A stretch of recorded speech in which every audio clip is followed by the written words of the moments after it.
Okay, so our next session is on RNA and transcription.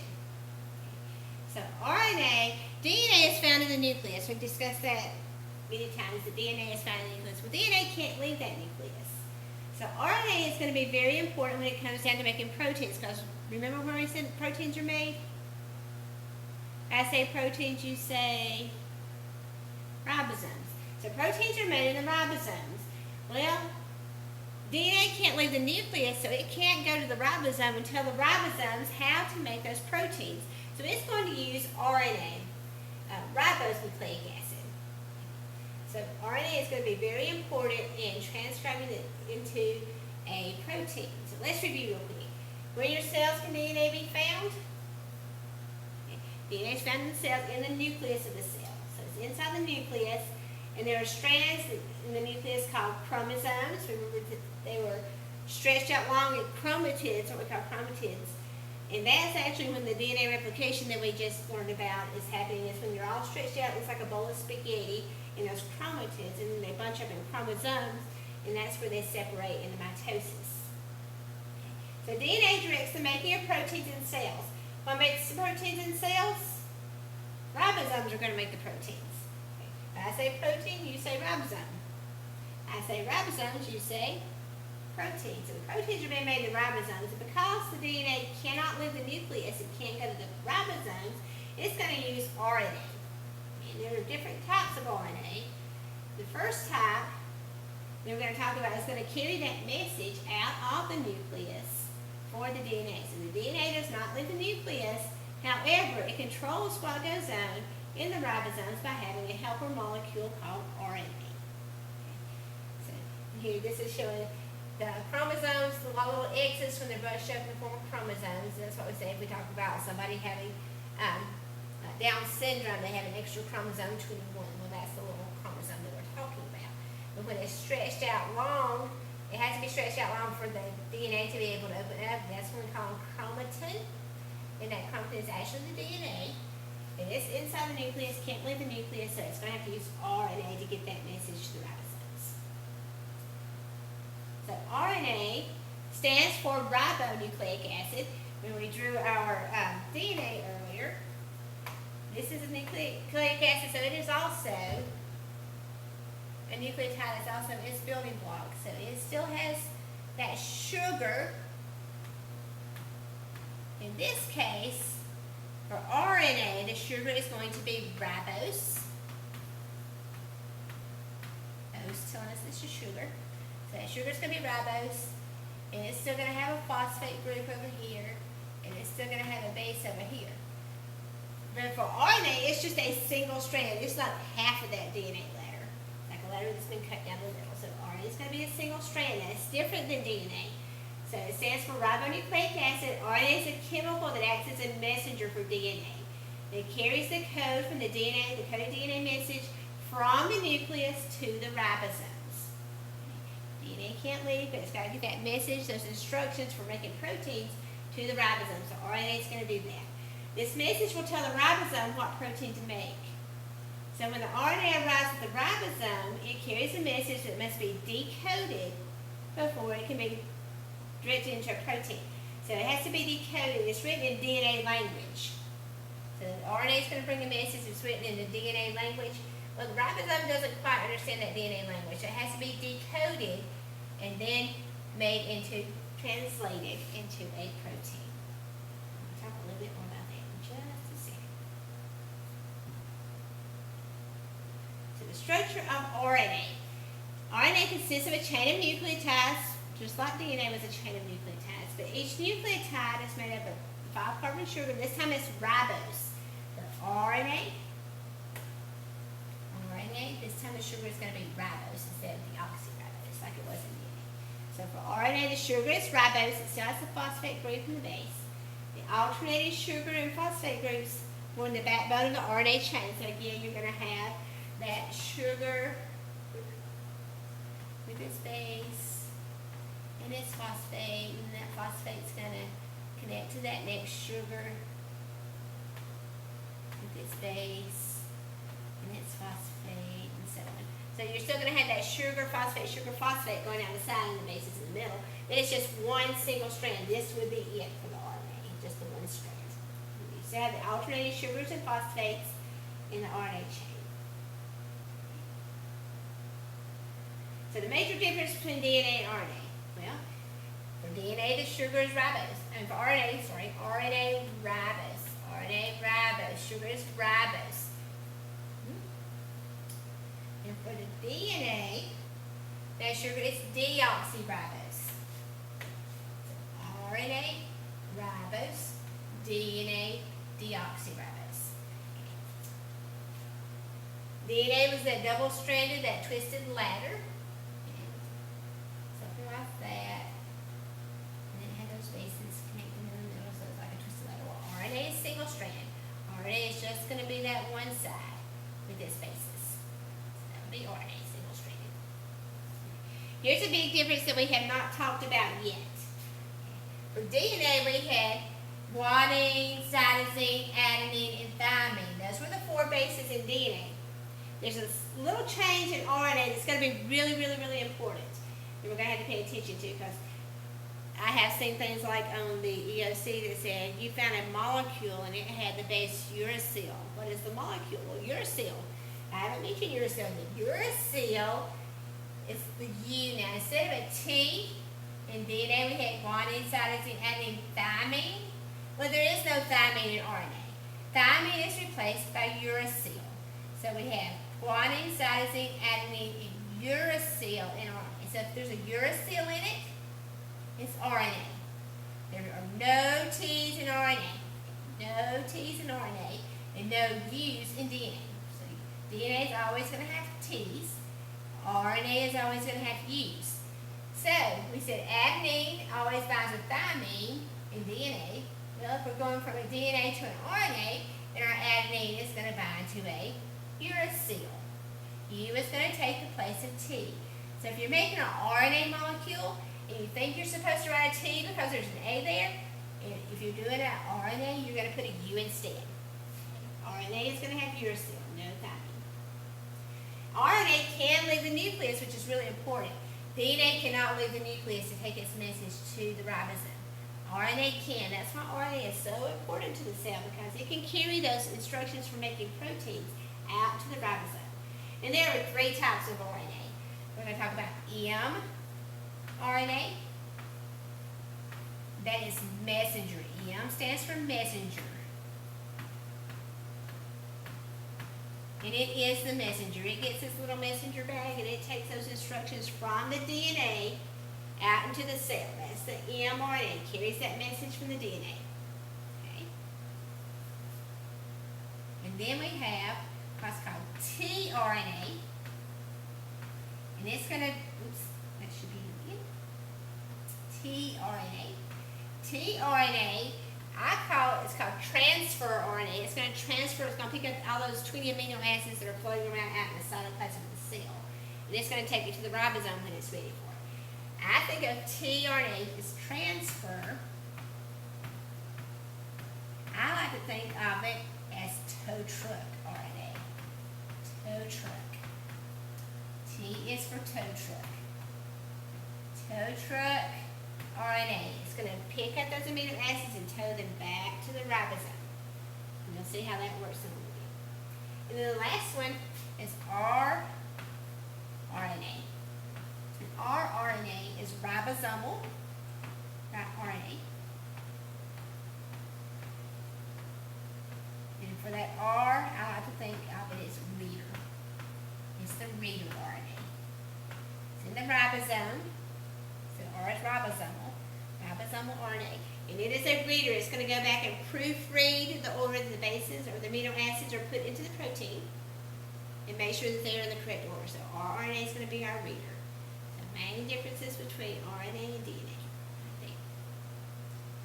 Ribose, single-stranded, has U instead of T.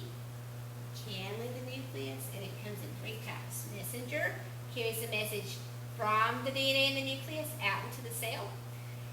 T is the tow truck or the transfer RNA. It's going to pick up the amino acids in the cytoplasm and take them to the ribosomes to be put together to make the protein. Then R is our ribosomal or our reader RNA that's going to proofread and make sure those amino acids are put in the correct order to make the protein work correctly.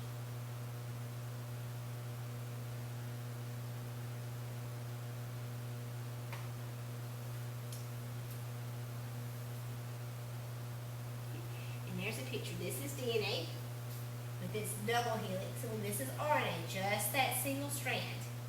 And it still has a base coming off of each of those nucleotides.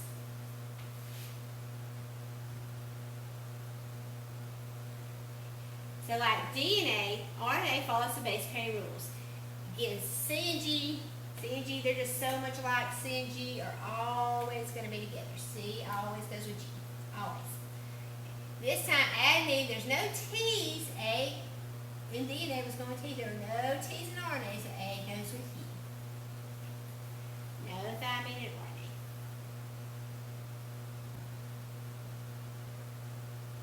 The transcription. The process in which a molecule of DNA is copied into a complementary strand of RNA is called transcription. Important to know. DNA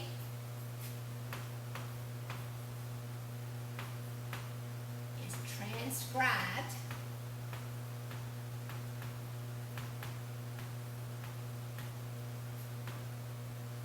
to RNA. More specifically known as messenger RNA. DNA is transcribed into a molecule of messenger RNA. Very much like the process of DNA replication that we just looked at, except again, it's making messenger RNA is only going to do one strand of it. It's only going to do that section that it is for a specific protein that it's coding for. So it's going to copy the mRNA. It's going to be transcribed into mRNA. Transcribed into mRNA, and that is copying, the DNA is copied into the complementary strand of RNA, transcription, transcribed into mRNA. Because the DNA, again, cannot leave the nucleus, so a messenger carrier must carry that genetic information out into the ribosomes in the cytoplasm. The ribosomes are in the cytoplasm or out there attached to the right they are outside the nucleus. So the messenger RNA is going to carry that message from the DNA out into the cytoplasm to the ribosomes. The molecule that performs this function, that's the mRNA, that's our messenger, carrying that message, mRNA. Leaves the nucleus and goes out into the cytoplasm, carrying that message from the DNA.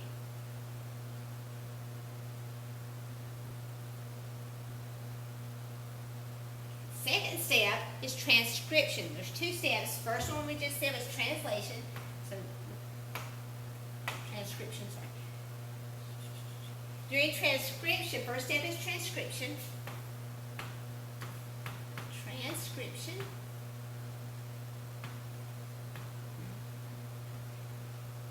First step, if I can put my finger on it. First step is transcription. That was our first step.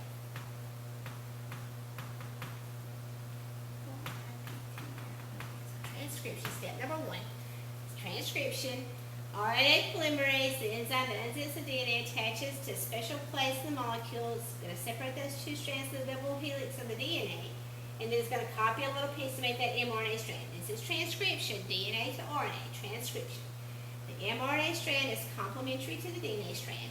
Transcription occurs in the nucleus. Okay, transcription. Next step. It's going to be translation. Two steps. We just said one was transcription. This will help you remember because you've got to know what order they come in. Number one was transcription. CRIPTION. Okay. Second step, translation. They come in ABC order. Step one is transcription. C comes before L. Translation, transcription, and translation. Step one is transcription. Now step two is translation. We just said that messenger RNA is carrying a message written in DNA code. Okay. When it gets to the ribosome doesn't understand that DNA code. So the decoding of the messenger RNA into proteins is called translation. It has to translate that message from the DNA information into a protein. the second step? Is translation. Okay. So the decoding of the messenger RNA into a protein, translation. It has to translate that DNA information into a protein.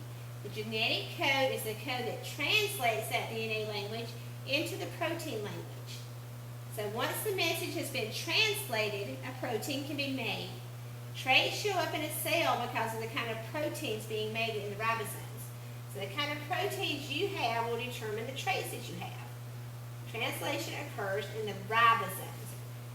Translation occurs in the ribosome. Transcription happens in the nucleus, DNA to mRNA. mRNA carries the message to the ribosome. Ribosome doesn't understand the DNA code. So it has to be translated in the ribosome into a protein. The translation is going to happen in the ribosome.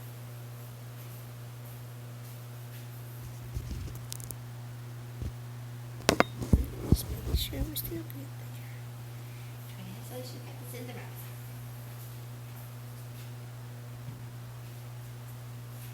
Sample problem. We're going to identify the bases on the mRNA strands that are transcribed from the following DNA strand. Okay, so for our DNA, very first time it's going to try to trick us. We said in DNA, A binds with T, but there is no thymine, no T's in RNA. So if I'm making an RNA strand, A is going to bind with U for uracil. A's go with U if it's an RNA. Are you understanding that? Are you understanding that? If it's an RNA, U put it there. So A goes with U. G always goes with C. C always goes with G. T still goes with A. There's still A in the RNA. So T's still going to go with A. C's going to go with G. C's going to go with G. A's going to go with U. G's going to go with C. And T's still going to go with A. So that would be our DNA in our nucleus. Our mRNA is copying the part that needs to be made into a protein. So now this is our mRNA strand. It can go out of the nucleus to the ribosome, and then this will carry the code for making a specific protein.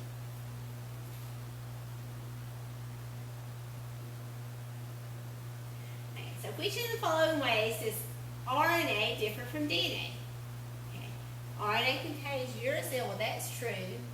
And y'all say, well, no, RNA is a R.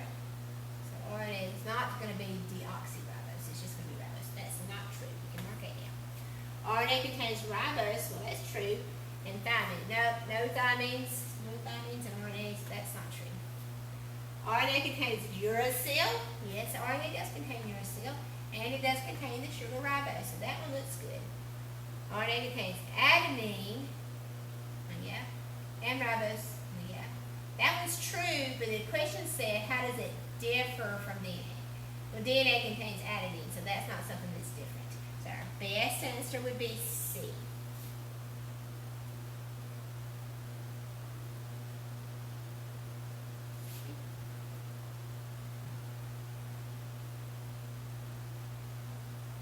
Number 2. The process in which a molecule of DNA, so we're going from DNA to RNA, molecule of DNA is copied into mRNA. Happens in alphabetical order are 2 steps for translation and transcription. Well, transcription happens first. So B would be our correct answer. Number 3, mRNA carries the coded DNA message from the nucleus to the, well, it's taking the information for making a protein, and proteins are made in the ribosomes. Carrying the message to the ribosomes so it can make a protein.